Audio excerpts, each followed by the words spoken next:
Hello, ladies and gentlemen. Green Raven here. Really gotta do this before I start recording. Anyways, today we're gonna be starting a new book, visual novel, Catacombs of the Undercity.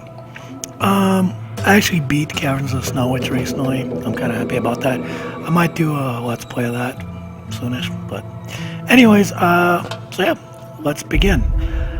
And I just realized that I am a derp. Let me really quickly Google something. I need to check the name that I'm going to be using. A certain someone out there, my number one stalker fan, will recognize the name. Screenshots. Select game.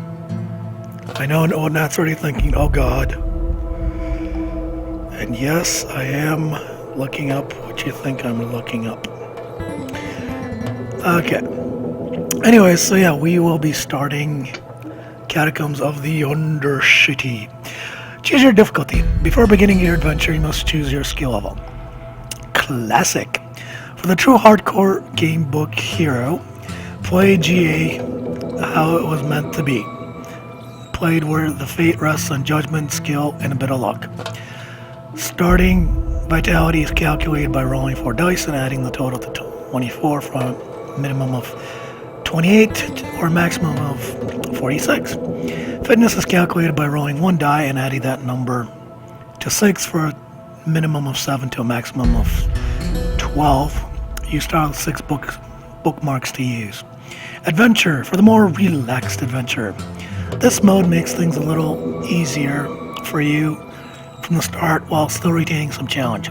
Starting vitality is automatically 48 and fitness is 10, so slightly below perfect. And casual, filthy casuals. This is for the casual gamebook reader who wants to truly appreciate the story without worrying about limited bookmarks or the fate of the dice. You get unlimited bookmarks to use throughout the book, as well as those old school cheats. Back button. Flip back to the wrong page, free choice, and heals. Well, we shall be playing classic, because we're classy like that. You have chosen classic mode. Now you must create your character. Okay, this is what I was Googling up. Looking up, let's see here.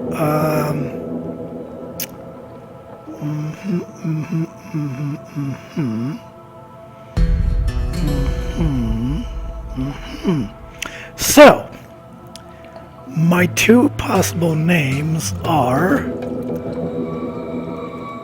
this one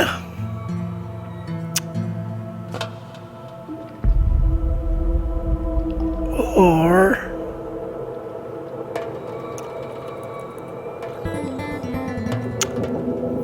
this one. Wait, I just did that one, didn't I? My bad, hey, I'm a derp. Or this one. Luzahan or Lyowen.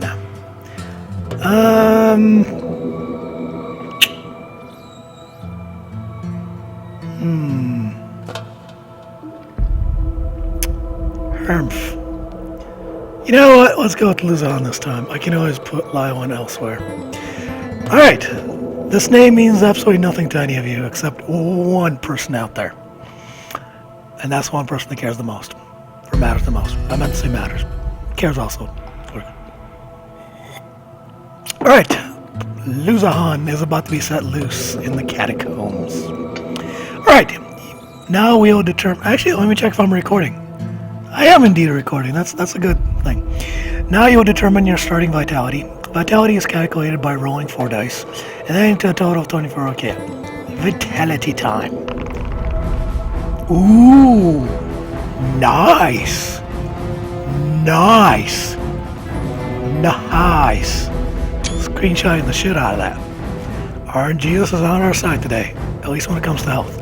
Now the important thing, how's our fitness gonna be working out? 5, 5, 5, and a 6. That's not too shabby. Okay. You must Now you must roll for fitness. Fitness represents how fit and agile you are. There will be key moments in the story during battles where you will need to test your fitness. The higher the value, the better. Fitness is calculated by rolling a die and adding it to 6, minimum 7, maximum 6. Roll your fitness. You just watch, we're gonna get a 1. Or not. Near perfect, okay. So, Nat Luzahan is a near perfect specimen. He has almost full health and almost full fitness. I know I'm gonna fuck this up somehow. Don't worry. Much fucking show that. Alright. Most excellent. RNG is on our side today. You also have bookmarks to use. Tap the center of the screen and the bookmark buttons will appear in the thing. Save again. Okay, in classic mode you only get 6 bookmarks, so use them wisely. Not a problem. I'm not really a fan of bookmarks, to be honest. I prefer hardcore, like my porn, and just go with it. I will admit that I did use bookmarks in Caverns of the Snow Witch, but that was like after 40 fucking hours of gameplay and countless deaths, so... But whatever. Anywho, start your adventure. Oh, look at this adorable little shark man. I hope I get to meet him. Okay. Whoosh. Day 24th of Fabris. 775 dawn years. Throw them in the pit, snarls the leader of the motley band of thieves. A tall yet fat man with thinning gray hair, who is clad in rich purple robes. The man takes up an ornate staff and prods you painfully in the ribs. Oh, ribs, Nat. I know that's your weak spot. Hands grab your wrists and ankles and heave you towards the gaping hole in the chamber's brick floor. Wait, you cry out. I'm innocent. I never did it. Silence, scum, says the thieves' leader, slapping you across the face. You lot are all the same. Come back from slaying some sorcerer and saving the world, and then run out of money because you blew it down at the taverns and the whores. Then after some time you will most likely start thieving in the marketplace, which is against guild law. You deserve to die. The leader is Valvidios, thief master of the Red Hand Guild, one of Orlando City's most famous criminal brotherhoods. You are but a lowly adventurer, and sometimes thief, who has been caught up in a mob scene at the market and wrongly accused of pickpocketing. Before you could even be arrested by the Orlandis militia, you were grabbed by the guild's watchers, stripped of your belongings, and imprisoned in an abandoned building that doubled as a thief den until Valvidios and his cronies arrived. Here, boss, says one of the cronies, a gaunt thief with long black whiskers and a bandolier of razor-sharp throwing knives. Why don't we just kill him right here and be done with it? Have you no imagination, Golio, says Valvidas, shaking his head. We're not like those dull-minded assassins from the band of the Dark Blade. We do things with style. Am I right, Orcio?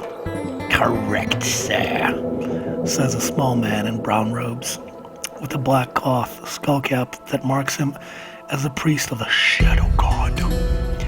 Our Lord of Shadows demands sacrifice this month, and what better way to deliver than to toss this unfortunate into the sewers beneath the city? But what if he lives? Says Golia. Oh, I read the other, whatever. What if he makes it to Undercity?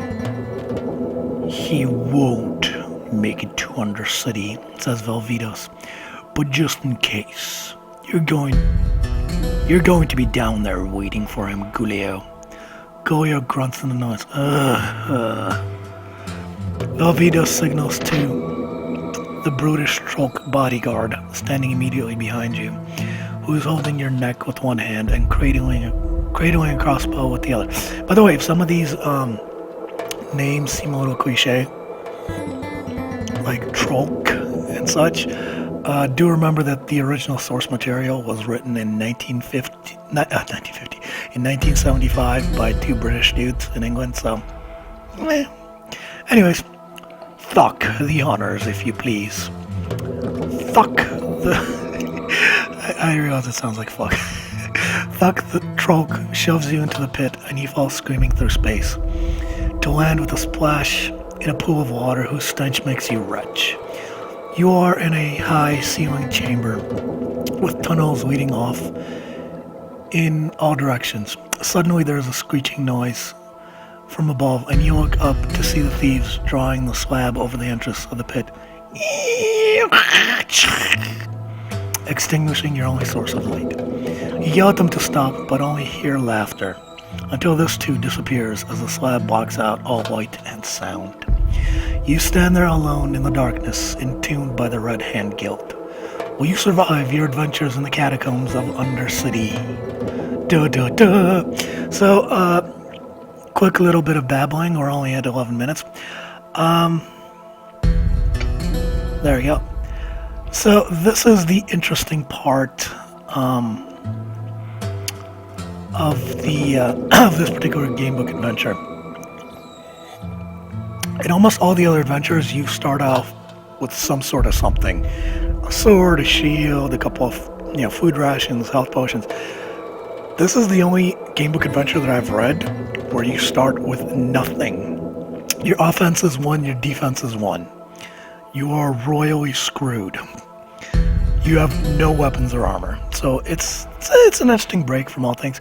Now, the only other complaint I had about all these gamebook adventures is I noticed that there's never any spell users, magic users, spellcasters in any of these adventures. At least none of the ones I played. And I'm kind of a little disappointed by that, to be honest. I mean, there's nothing wrong with sword-wielding badasses, but I want magic, there has to be at least one gamebook out there that was printed back in the old days where you are a wizard. So hopefully they'll be, thingied the words, remastered and digitally redone and uploaded to Steam. But anyways, enough babbling. Luzon has sewers to explore. It's early in the morning, folks. Leave me alone. I'm dripping hard. Alright, so he is doing pretty well for himself in the stats department. Vitality 45, and 11 out of 48 and 12 total possible. So, alright. It is pitch black. You cannot see a thing, and all you know is that you are standing knee-deep in foul-smelling water in a subterranean chamber, deep under the city of Orlandis. You fight down the rising wave of panic at being entombed in the darkness and try to remember the look of the room in which you have been dumped. There are 4 exits out of here that you are aware of, that you are sure of. From your right, you can feel the faintest breeze on your face. On your left, the air is even more cloying and stench-laden, if that is at all possible. But wait! Could it be directly out of you is a faint light bobbing in the distance, in some distance away in the darkness? At exactly the same time, you suddenly become aware of the unmistakable sound of some large creature behind you, grunting, snorting as it wades through the muck. Which way will you go? Head straight? Oh my god, Lord. Straight ahead and towards the safety of the light. Will you turn back and confront the creature behind you? Does going right and into the breeze sound like a good idea? Or shall you go left into the foul-smelling air? So, Nat, what would Luzon do? Luzon, however you pronounce it. I feel like he would fight. We'll turn back and we'll confront the creature behind us. You just watch, I'm gonna fuck this up and he's gonna die. You spin around and wade towards the sounds of the approaching creature, hoping to scare it off. Instead, the creature speeds up, thrashing through the water towards you. At the last moment, it jumps at your throat, screeching horribly, and in desperation, you try to dodge the creature's attack. Now, theoretically, we should dodge this with relatively no problem.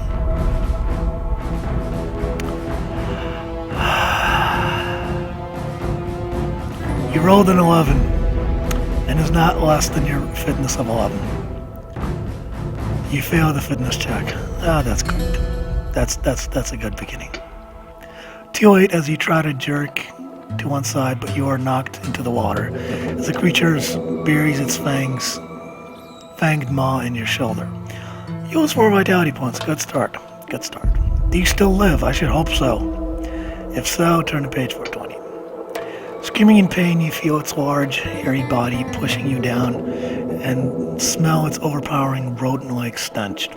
Frantically, you throw it off you and stand there in the dark as the creature comes charging back for a second attack. Even though you cannot see your adversary properly, you know you must face a blood rat, a dog-sized horror that looks like a cross between a warthog and a gigantic rat. You must fight. Alright. He only has 2, 2, and 2, and we have 41, 11. Okay. Attack! Actually, combat options. Yeah, we have nothing. Attack!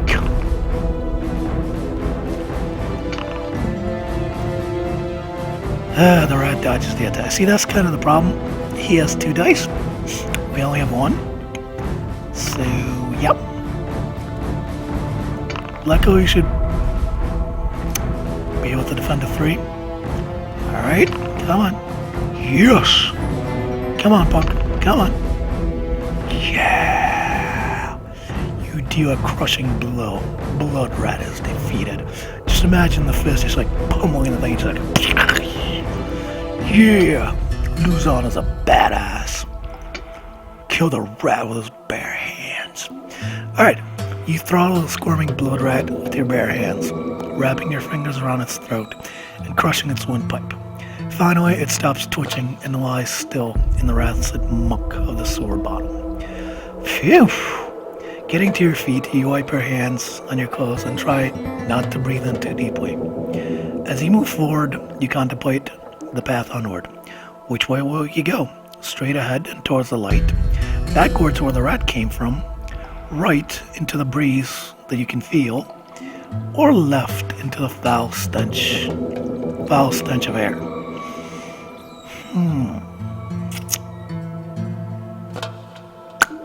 Okay.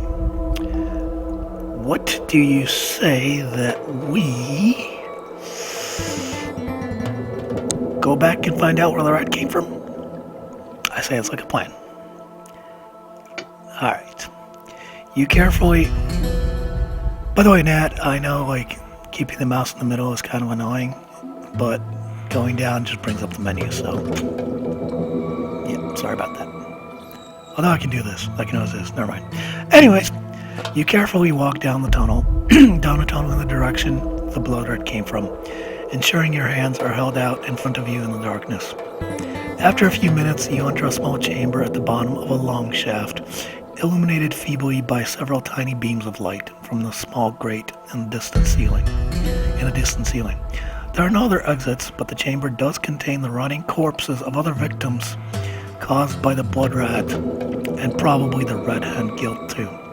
Searching the remains, you find a small knife and 3 pistados. Satisfied with this change of fortune, you return to the original chamber. Which way will you go? Ahead and into the light, right into the breeze, left into the stinky air. Well, Luzon now at least has a fighting chance. He has a tiny dagger, so that's something. And you know that the Red Hand Guild are infamous, and their leader is called Bilvados, and Arsenio is the Shadow God Priest. Alright, decisions.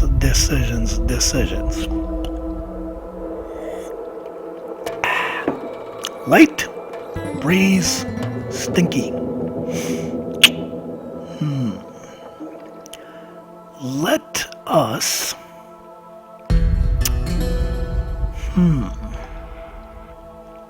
You know, I wish I could stream this stuff so like people and Nat could actually pick the choices as I go along.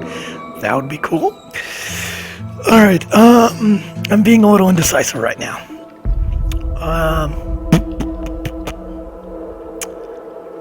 Light, breeze, or stinky? You know what? Let's go right and into the breeze. Shall we? Yes, we shall. Okay. You turn right and head into a darkness enlivened only by the faintest of breezes that plays at your face. It's like a blowjob. The tunnel twists and turns, and suddenly you see a flickering light up ahead. You enter a long cavern-like chamber that is lit by several guttering torches mounted in sturdy wall brackets. The floor is a deep, still pool of black water, and at the far end of the pool is a huge steel grate, through which the breeze is escaping. The air is now tainted with the faintest smell of sea air. By the way, I love the smell of fresh seawater, air, salt, ocean thing. Anyways, the air is now tainted. You must be close to the port and docklands of Orlando City. Joy! You notice to your left, there's another tunnel that exits this cavern. You now have the following options. Take a torch from the wall, investigate the steel grate, or leave via the tunnel to your left.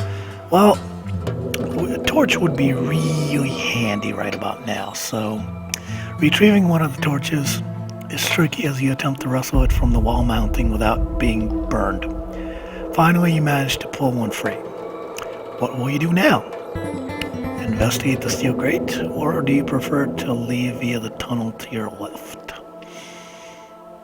Well, I mean, there's literally an exit right there. Game logic. You start next to where you're going to end. So let's investigate that, shall we? As you wade through the pool of water towards the grate, it seems that the water becomes noticeably deeper and soon is up to your waist. Suddenly, something wraps itself around your ankle and attempts to pull you off balance and under the surface of the pool. Oh, shiznit. Come on, don't do this to me. Thank you. You rolled a 6, which is under 11. You deftly passed the fitness check. You succeed. Uh-oh. Rape time. Rape time. Actually, I gotta take a... Aw, damn it, it won't let me go off the screen. Damn it. You manage to maintain your balance, and with a desperate lunge, you aim a kick at whatever is gripping your leg. You're rewarded when your foot strikes a fleshy mass underwater, and your ankle is immediately released. However, an explosion of bubbles in the pool indicates the thing is also rising to the surface. You have a brief glimpse of a watery, brown octopus-like head with glittering black eyes breaking the surface before the water is churned up with claw-tipped tentacles, reaching towards you to ensnare you in their muscular grip.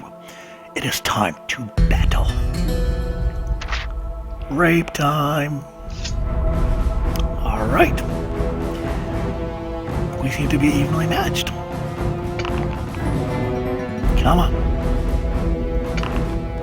Yeah, suck it.